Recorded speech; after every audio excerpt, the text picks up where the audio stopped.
Medical কলেজের হোস্টেলের উপর ভেঙে পড়েছে এয়ার ইন্ডিয়ার বিমান। বহু এমবিবিএস পড়ুয়ার মৃত্যুর আশঙ্কা, বলছে সূত্র।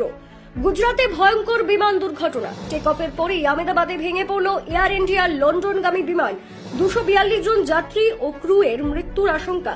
কার্যত ওড়ার পরেই বিস্ফোরণ, ক্র্যাশ। এরই মধ্যে সামনে এসেছে ভয়ঙ্কর তথ্য।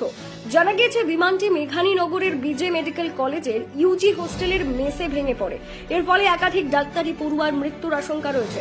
গুজরাট পুলিশের এক উচ্চপদস্থ আধিকারিক বলেন, প্রাথমিকভাবে আমরা জানতে পেরেছি যে লন্ডনগামী এয়ার ইন্ডিয়ার একটি বিমান ডাক্তারদের হোস্টেলে ভেঙে পড়ে। 2 থেকে 3 মিনিটের মধ্যে পুলিশ এবং অন্যান্য সংস্থা ঘটনাস্থলে পৌঁছেছে।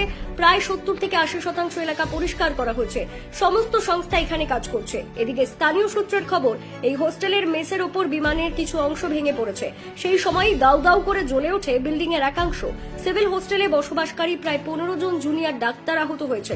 মৃত্যু হতে পারে একাধিকের, এমনটাই আশঙ্কা করা হচ্ছে। বিমান দুর্ঘটনার কারণে মেঘানীনগরের অনেক ভবন ক্ষতিগ্রস্ত হয়েছে। এখনো পর্যন্ত খবর, বিমানে থাকা যাত্রীদের মধ্যে 169 জন ভারতীয়, 53 জন ব্রিটিশ নাগরিক, 1 জন নাগরিক, 7 জন পর্তুগালের।